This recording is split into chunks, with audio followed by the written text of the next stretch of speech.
요나서 1장 1절에서 5절, 그리고 3장 1절에서 5절, 4장 9절에서 11절을 저와 여러분들이 한 절씩 교독하겠습니다. 여호와의 말씀이 아미떼의 아들 요나에게 임해 말씀하셨습니다. 일어나 저 큰 성읍 니느웨로 가서 그 도시에 선포하여라. 이는 그 도시의 죄악이 내 앞에까지 이르렀기 때문이다. 그러나 요나는 여호와로부터 도망쳐 나와 다시스로 향했습니다. 그는 요바로 내려가서 그곳에서 다시스행 배를 발견했습니다. 그는 뱃삭을 내고 여호와를 피하기 위해 배를 타고 다시스로 향했습니다. 그러자 여호와께서 바다에 폭풍을 보내셨습니다.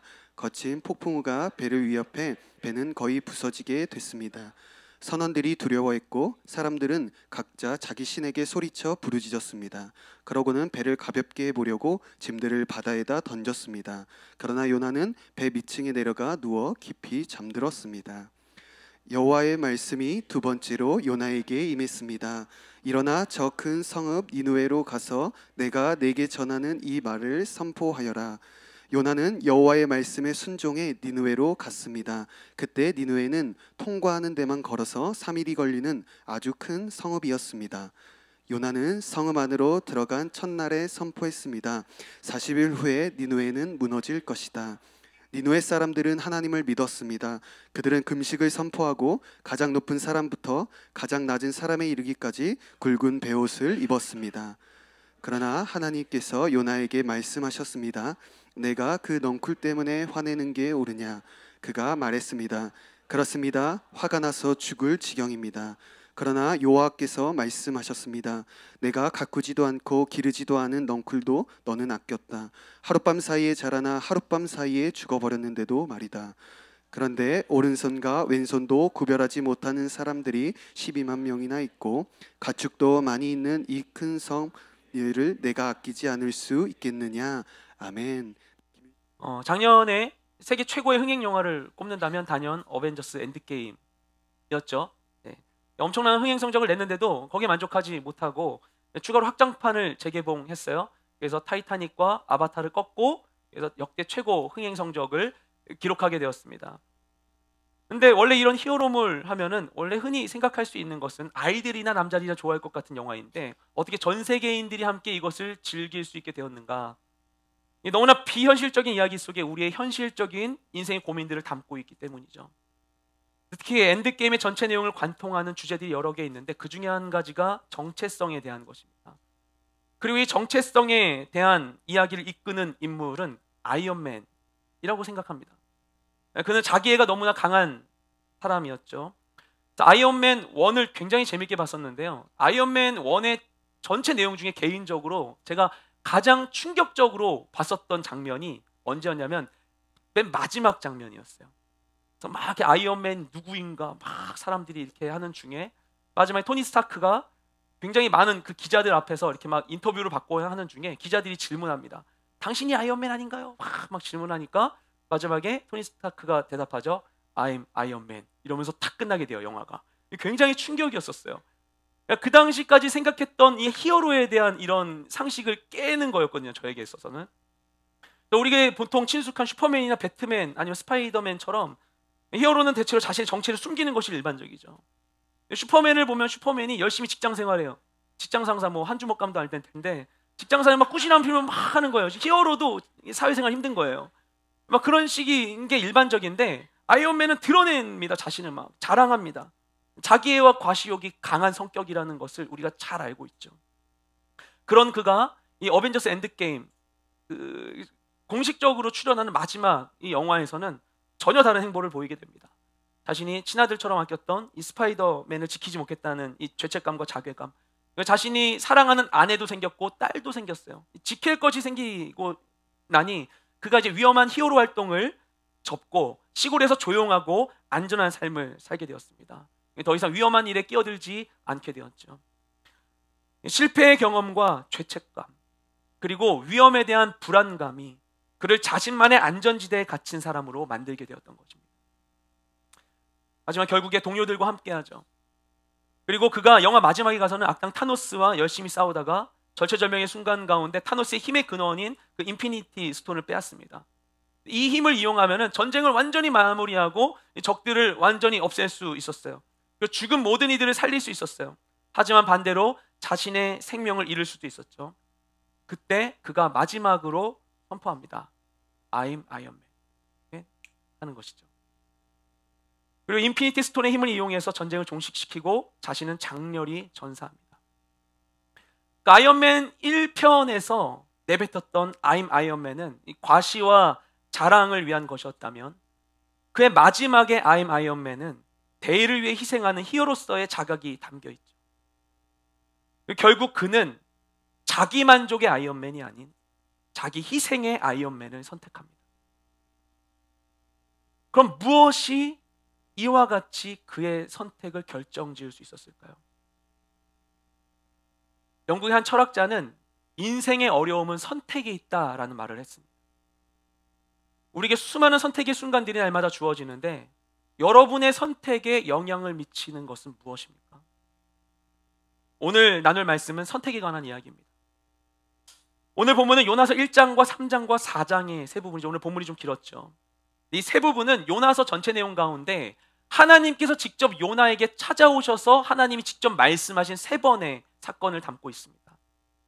그리고 그때마다 하나님의 명령과 요나의 선택이 서로 교차되죠. 오늘 말씀을 통해서 우리의 선택의 방향을 우리가 함께 점검해 보게 되길 소망합니다. 요나 어떤 사람이었는가 하면 북이스라엘의 선지자였어요. 그가 활동하던 시기에 왕은 여로보암 2세였어요. 이 당시에 근동 지역의 정세는 어땠는가 하면 아수르가 정치적 혼란기를 겪으면서 절대 강자가 없는 시기였습니다. 그리고 이때를 북이스라엘의 왕 여로보암 2세는 놓치지 않았습니다. 그래서 아수르가 주춤한 사이에 북이스라엘은 다윗과 솔로몬 시대 이후로 가장 큰 정치적 경제적 부흥기를 맞이하게 됩니다. 그렇게 할 수 있었던 것은 일단 북쪽에 있는 아람을 침략해요. 아람을 침략하고 그 다음에 아람의 수도 다메섹을 탈환합니다. 그 다음에 그곳을 거점으로 삼아서 이곳을 중심으로 한 중개무역을 독점을 합니다. 그러면서 부를 점점 쌓게 되었던 것이죠. 그러니까 돈이 많아지니까 군대도 커지고 또 국방력과 경제력이 함께 성장하게 되었던 것이었어요. 하지만 그와 동시에 북이스라엘은 점차 사치와 향락의 죄악에 젖어가고 부패와 사회적 양극화가 심화되어 갑니다. 그리고 그 가운데에서 하나님을 믿고 경건한 신앙을 유지하던 소수의 사람들이 있었는데 그들조차 종교적 개토화와 선민의식이 심화되어서 사회에 건전한 영향력을 끼치지 못하고 있었어요.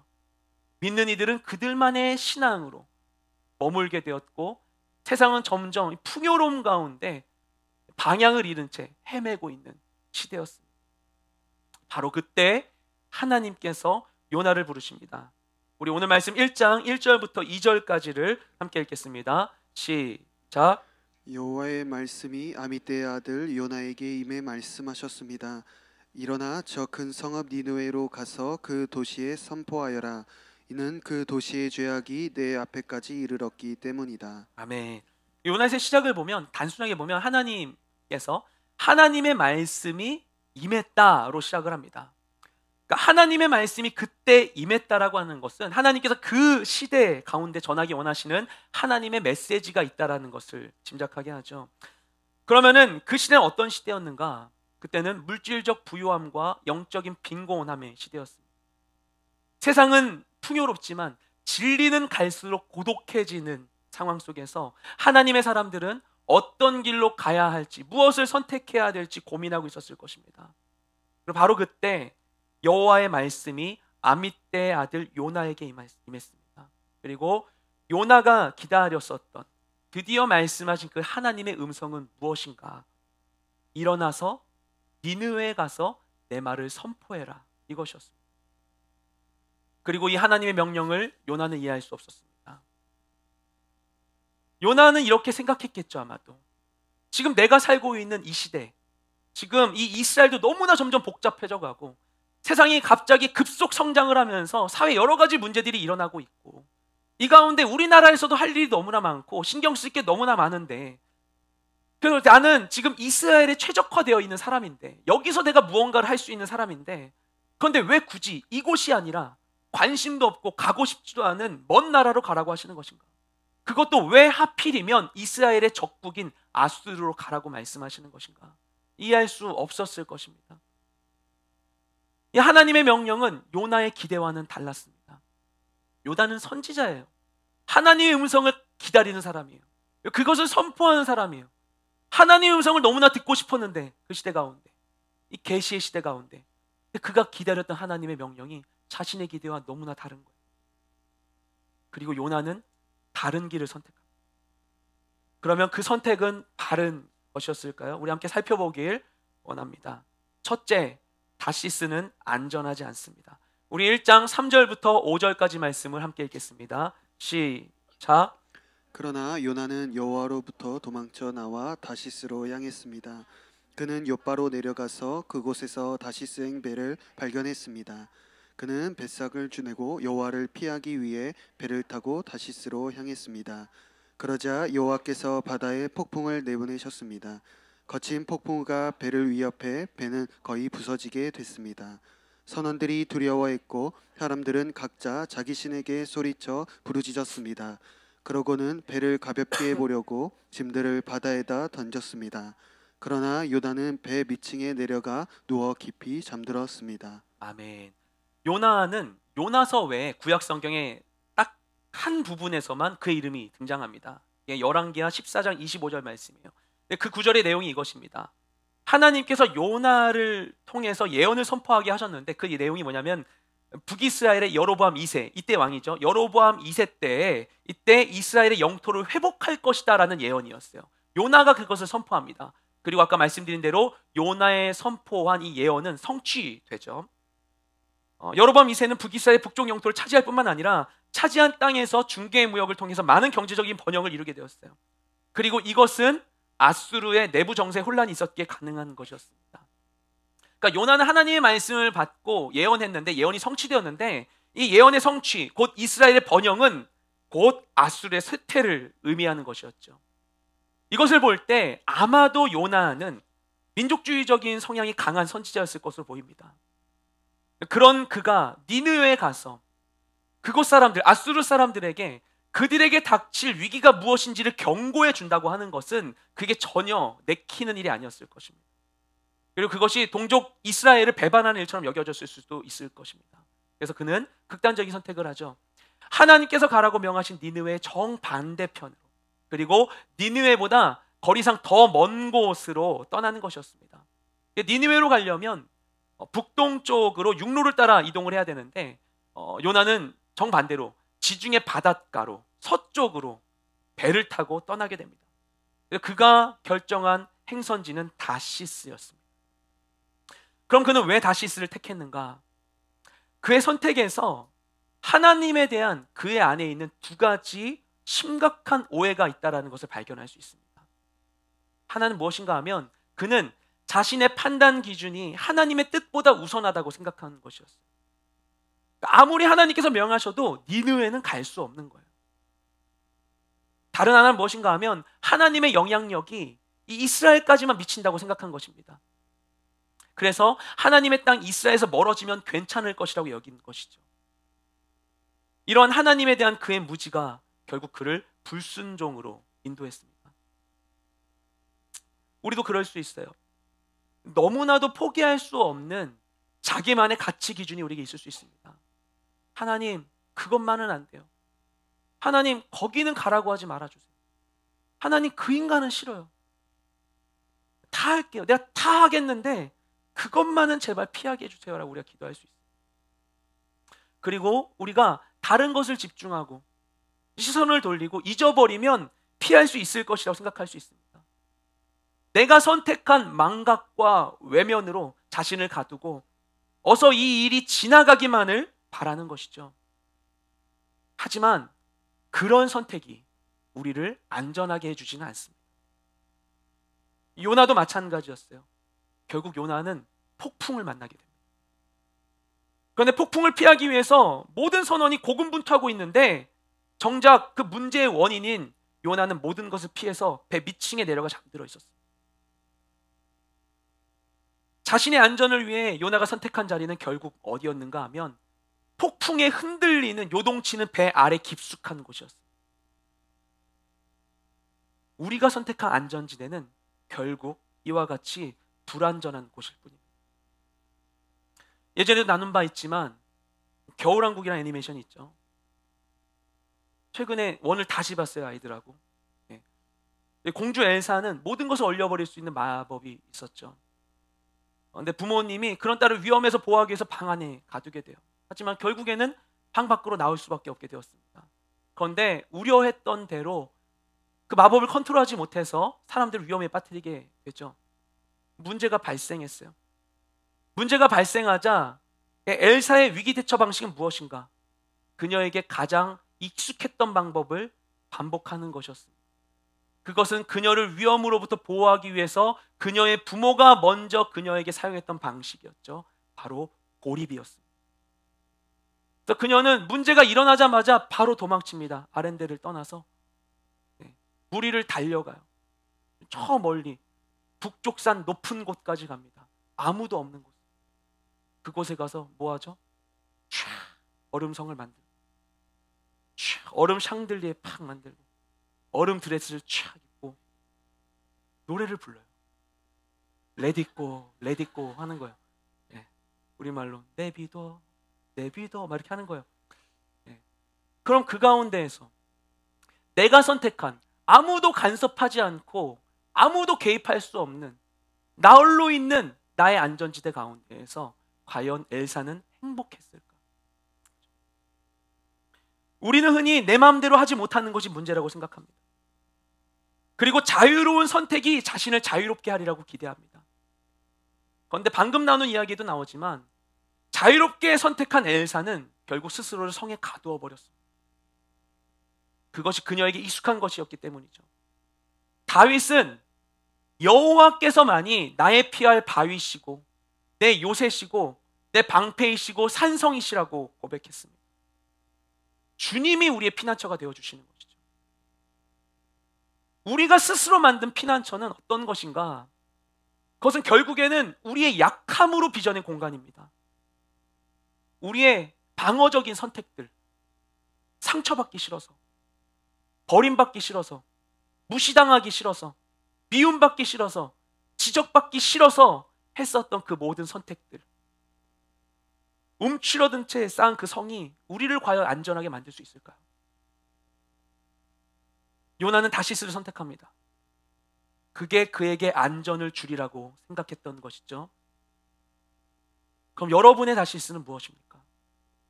다시스는 결코 우리를 안전하게 할 수 없습니다.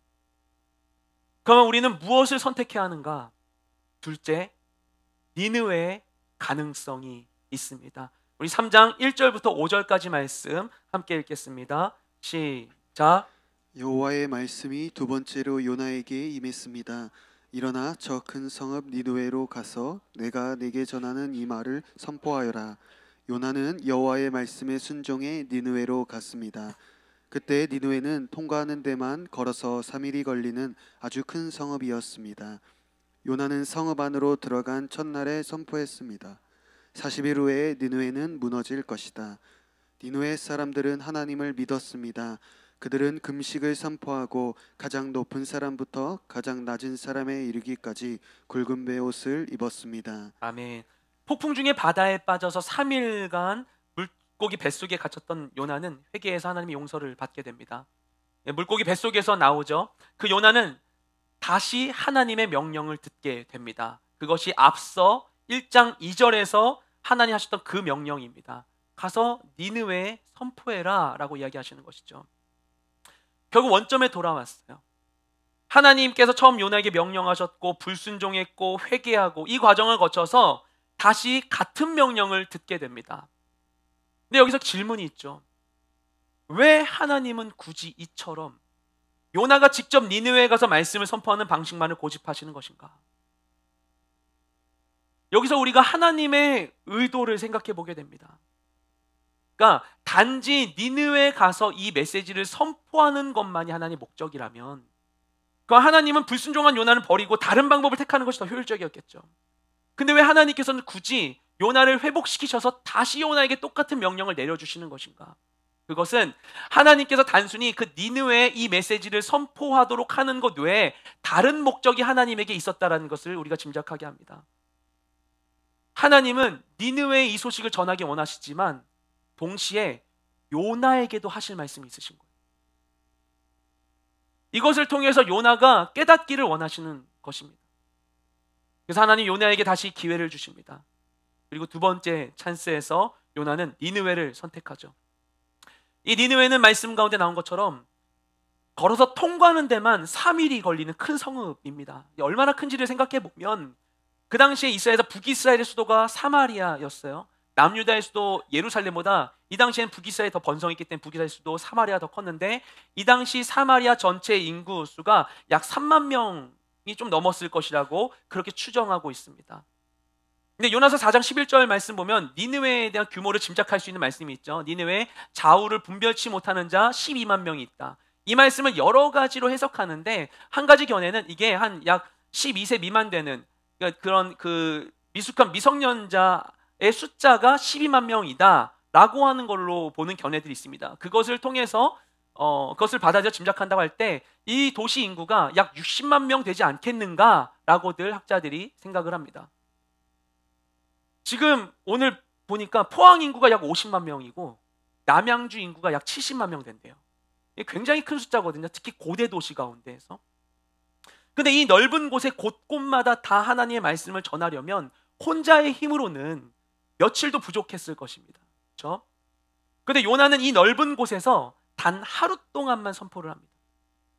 내용도 간단해요. 40일 후에 니느웨는 무너진다 이거였어요. 그러면 무너지는 날짜까지는 40일이 남아있잖아요. 날짜가 많이 남아있거든요. 시간이 부족한 것도 아닌데 하루만 선포합니다. 그리고 죄악을 지적하지도 않습니다. 회개를 권면하지도 않습니다. 그렇죠? 그러니까 아마도 요나는 하나님께 순종하긴 했지만 그래도 니느웨를 향한 이 민족적인 적대감을 다 버리지는 못했던 것 같습니다. 우리가 하나님을 믿으면서도 정말 복음을 전할 거라고 생각하지 못하는 대상이 있을 수도 있어요. 그럴 수 있죠. 설마 저 사람을 천국에서 만나진 않겠지? 이렇게 생각되는 사람이 있을 수도 있습니다. 제가 지금까지 일본 아웃리치를 대학 청년부에서 4번을 갔었는데 갈 때마다 우연히 계속 다른 지역으로 갔었어요. 그런데 정말 재밌게도 갈 때마다 그 팀원 가운데 꼭 한 명씩은 첫 모임 때 이런 얘기를 했어요. 저는 원래 일본이 너무나 싫은데 공동체에서 가는 거라서 가는 거예요. 이렇게 얘기를 하시는 거예요. 좀 그런 마음 어렵고 막 이렇게 막 그런 분이 꼭 계셨어요. 근데 그 마음이 너무나 이해가 되잖아요. 선교를 위해서 모였는데도 불구하고 민족적인 선입견이 쉽사리 없어지지 않을 수 있습니다. 결국엔 그분들 다 아우니치 가운데에서 그 나라와 민족에 대한 하나님의 사랑을 느끼게 되었어요. 근데 요나 역시 그랬을 것입니다. 니느웨가 하나님의 말씀을 듣고 깨우치는 게 싫은 거죠. 하지만 그의 그 소극적인 사역에도 불구하고 니느웨 사람들은 이 말씀에 반응하게 됩니다. 요나가 짧은 시간 동안 일부 지역에서만 간단하게 선포했는데도 이 먼 작은 나라에서 어디서 온지도 알 수 없는 이 신원불명의 외국인의 선포에 큰 성의 모두가 들썩이면서 반응하게 됩니다. 그래서 어떻게 하는가? 금식을 선포하고 왕부터 노예까지 모든 사람들이 굵은 베옷을 입고 잿더미 위에 주저앉고 심지어 짐승까지도 금식을 시킵니다. 놀라운 회복의 역사가 일어나는 것이죠. 그리고 결국 하나님께서는 니느웨를 향한 이 심판의 계획을 취소하십니다. 우리가 올해도 여름이 되면 아우니치를 가겠죠. 또는 어떤 분들은 부르심을 따라 FA 선교사로 또 다른 사역을 향해 우리 나아가기도 합니다. 연초에 우리 선교원을 작정을 하기도 하죠. 근데 이런 일들을 하면서 우리가 생각할 수 있습니다. 내가 가도 되나? 아니면 내가 가서 뭘 할 수 있을까? 또는 쟤도 가도 되나? 아니면 내가 한 이 작은 헌금, 이 물질이 정말 선교를 해서 뭘 할 수 있을까? 우리가 할 수 있는 것이 정말 작고 부족하다고 생각될 수 있습니다. 정말 우리가 할 수 있는 순종이 진짜 작은 것일 수도 있어요. 그런데 그것을 통해서도 하나님은 역사하시는 것입니다. 선교지에서뿐만이 아니죠. 우리 공동체에서도, 오늘 우리가 맡게 될 그 순모임 가운데에서도, 우리가 마주하는 그 모든 시간들의 그 영적인 밀도와 질을 좌우하는 것은 순간순간에 나의 작은 순종과 선택과 결정을 통해서 이루어지게 되는 것입니다. 그것을 통해서 하나님이 역사하시는 것이죠. 우리가 할 것은 무엇인가 하면 그저 하나님의 명령대로 일어나서 그곳에 가서 선포하는 것입니다. 멈추지 않고 계속해서 하나님께서 명하신 대로 복음을 전하는 것이. 그래서 요나는 그저 작은 순종으로 짧게 선포했을 뿐인데 니느웨에는 기적이 일어났습니다. 요나는 선지자입니다. 진리가 소외되는 시대 가운데 하나님의 뜻을 구하고 있었을 거예요. 그분의 능력과 역사를 경험하기 원했을 것이에요. 그런데 결국 본인이 뜻하지 않던 곳에서, 전혀 기대하지 않았었던 이방인의 땅, 저 할례받지 않은 자들의 땅 니느웨에서 자신이 가장 원하던 것을 경험하게 됩니다. 우리 눈으로 보기에는 이 니느웨에 아무 기대도 소망도 보이지 않을지라도 하나님께서는 그분이 부르신 땅 가운데에서 니느웨에서 그분의 일을 이루어 주시는 것입니다. 혹시나 여러분 가운데 여러분이 피하고 싶은 자리, 여러분이 힘들게 하는 자리가 있다면 바로 그 자리를 하나님은 변화시키기 원하십니다. 그곳에 하나님을 구하는 자가 없기 때문에, 하나님께서 영광으로 임재하실 수 있는, 하나님의 영광을 감당할 수 있는 준비가 되어 있지 않기 때문에, 하나님이 발디딜 틈이 없기 때문에, 인간의 우리의 마음과 욕심으로 죄악으로 가득해서 하나님이 발디딜 틈이 없기 때문에 거룩한 하나님의 사람을 통하여서 하나님이 그곳 가운데 임하기를 원하시는 곳이 우리의 삶 가운데도 너무나 많이 있는 곳이죠. 하나님 우리를 보내시는 것입니다. 하나님을 경험하기 원한다면 우리는 니느웨를 향해야 합니다. 그러면 우리는 우리의 선택을 점검해 봐야겠죠. 셋째, 여러분의 니느웨는 어디입니까? 우리 4장 9절부터 11절까지 말씀 함께 읽겠습니다. 시작. 그러자 하나님께서 요나에게 말씀하셨습니다. 내가 그 넝쿨 때문에 화내는 게 옳으냐? 그가 말했습니다. 그렇습니다. 화가 나서 죽을 지경입니다. 여호와께서 말씀하셨습니다. 내가 가꾸지도 않고 기르지도 않는 넝쿨도 너는 아꼈다. 하룻밤 사이에 자라나 하룻밤 사이에 죽어버렸는데도 말이다. 그런데 왼쪽과 오른쪽도 구별하지 못하는 사람들이 12만 명이나 있고 가축도 많이 있는 이 큰 성읍 니느웨를 내가 아끼지 않을 수 있겠느냐. 아멘. 요나가 니느웨에 선포한 후에 성 밖으로 나가서 초막을 짓고 이 성에 무슨 일이 있나 지켜봅니다. 요나도 나름 되게 끈질기죠. 근동 지역의 한낮 동안 햇빛이 정말 뜨거웠을 것입니다. 그래서 하나님께서 넝쿨이 자라게 해주세요. 넝쿨이 자라서 그 그늘 아래에서 그가 편히 쉬었는데, 근데 하루 만에 하나님 또 벌레를 보내셔서 넝쿨을 다 먹어치우게 하셔서 넝쿨의 그늘이 없어지게 만드셨어요. 다시 뜨거운 햇빛이 내리쬐자 요나가 불평하면서 하나님한테 저 죽을래요 이러는 거예요. 넝쿨도 뭐 자기가 심은 것도 아닌데 그거 없어졌다고 불평하고 있는 것이죠. 그런 요나에게 하나님께서 찾아오십니다. 그리고 하나님의 마음을 요나에게 이해시켜 주세요. 니느웨는 요나 시대에 이미 3800년 된 도성이었습니다. 서울시 홈페이지를 보면 서울의 역사가 신석기 시대부터 삼국시대, 고려, 조선을 거쳐서 지금까지 약 2000년 정도 되었다 그래요. 그런데 이 당시에 이미 니느웨가 3800년 됐다는 것은 굉장히 오래된 도시라는 것이죠. 니느웨는 유구한 역사 속에 성장한 성읍이었습니다. 그리고 그 성의 역사만큼이나 하나님께서 그 성을 향해 갖고 계신 추억도 컸을 것입니다. 그곳에서 하나님을 예배하지 않는 자들이 하나님을 멀리하면서 하나님이 기뻐하지 않는 일들을 행하고 있을 때 그것을 바라보시며, 하나님 그것을 보지 않으셨겠어요? 하나님의 마음은 어땠을까? 그 하나님이 요나에게 물어보십니다. 네가 단 하룻밤을 함께했던 넝쿨에도 애착이 생겨서 그것을 아꼈는데, 심지어 그 넝쿨은 네가 만든 것도 아닌데 내가 친히 창조했고 내가 지었고 내가 3800년 동안 지켜보고 있는 니느웨를 향해서는 나의 사랑이 없겠느냐라고 얘기하시는 거예요. 이런 내 마음을 모르겠냐고 물어보시는 거예요. 나를 지으신 것과 같이 하나님께서는 니느웨도 창조하셨습니다. 그리고 그뿐만 아니라 우리가 아직 가보지 못한 수많은 땅과 열방 모든 민족들, 모든 사람들을 하나님께서 지으셨죠. 그리고 이 모든 것에는 다 하나님의 계획과 추억이 있는 것입니다. 그런데도 불구하고 하나님의 마음이 있는 수많은 곳에 수많은 사람들은 아직도 하나님을 알지 못한 채 살아가고 있는 것입니다. 그래서 하나님은 우리가 각자의 니느웨로 가기를 원하십니다. 그곳에 주님의 뜻을 선포하기를 원하십니다.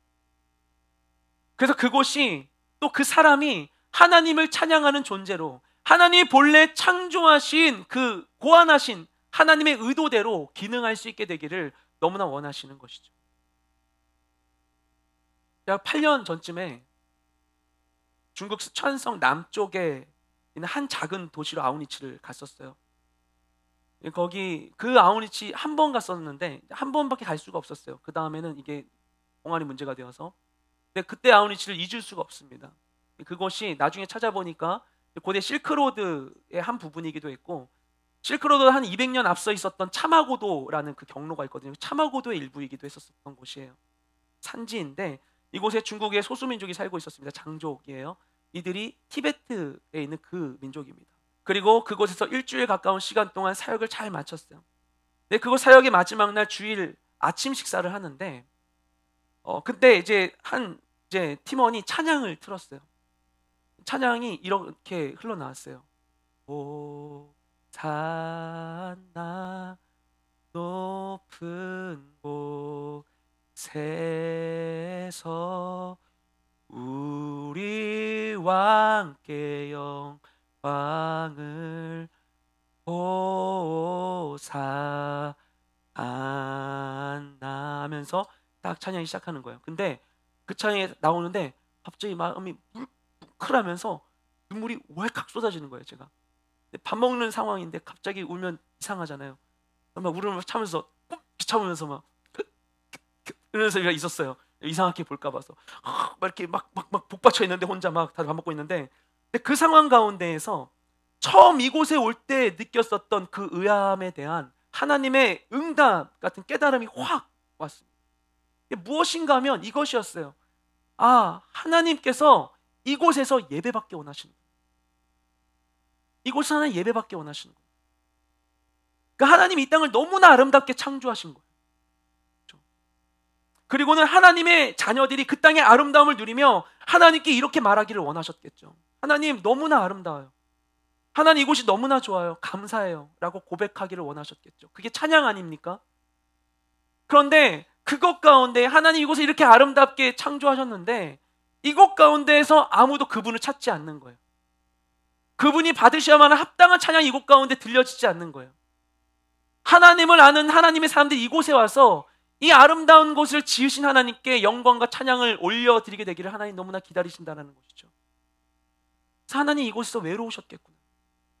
하나님이 우리가 이곳에 와서 이곳을 보고 기뻐하고 하나님께 경배하기를 하나님 원하셨구나 하는 그 마음이 가득 채워지게 되었습니다. 그리고 니느웨를 향한 하나님의 마음이 그랬을 것입니다. 그래서 하나님께서는 요나를 니느웨로 부르셨어요. 북이스라엘이 아무리 번영하고 풍족했을지라도 그 땅에 부족한 한 가지를 요나에게 주고 싶으셨기 때문이죠. 그것이 무엇인가 하면 하나님 아버지의 마음입니다. 하나님의 이 고독한 추억을 나누고 함께 즐거워하며 그 땅을 위해 하나님과 함께 마음 아파해 줄 사람을 하나님께서 찾고 계셨던 것입니다. 그리고 오늘도 하나님은 우리를 향해 하실 말씀이 많으실 거예요. 아직 하나님을 알지 못하는 많은 사람들, 아직 하나님의 이름이 불리지 않은 그곳 가운데 주님의 이름이 선포되기를 원하실 것입니다. 그런 이들, 그런 장소는 멀리도 있겠고 또 우리 가까이에도 있을 수 있겠죠. 우리 가까이에도 인생의 진리를 향해 수고하고 애쓰고 있지만 방법을 찾지 못해서 헤매고 있는 그 누군가가 있을 수 있을 것입니다. 하나님은 그 사람에게도 하나님의 그 마음이 전달되기를 지금도 너무나 기다리고 계실 것입니다. 아직 구원의 빛을 보지 못해서 주님께 나오지 못하는 자들을 향해 주님의 복음이 선포되기를 주님이 원하십니다. 그래서 우리가 주님을 알기 원한다면, 그분의 능력을 경험하기 원한다면, 내 인생의 그 풍요로움 가운데에서도 온전히 만족할 수 없는, 무엇으로 채울 수 없는 그 무언가를 만족하기 원한다면, 그러면 우리는 니느웨로 나아가야만 합니다. 하나님 우리에게 선택할 수 있는 자유를 주셨어요. 하나님의 뜻에 순종한 우리 모든 선택들, 그것이 하나님이 기뻐 받으실 예배가 될 것입니다. 작은 순간순간 가운데 내가 무엇을 선택할 것인가,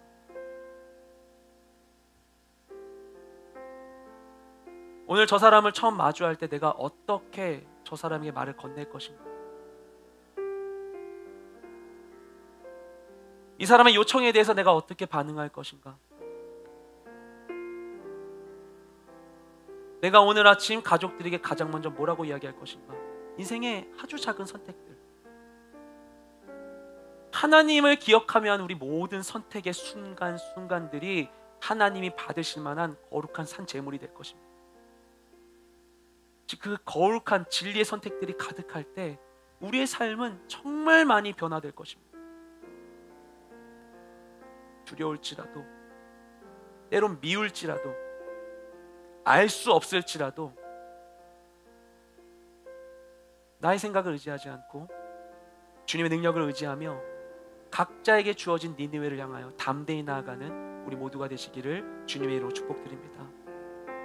지금 함께 그 마음을 담아 하나님 모든 부르심의 자리 가운데 순종하며 주님이 주신 일을 선택하며 나아가겠노라고 우리 함께 고백하는 마음으로 지금 함께 찬양하기 원합니다.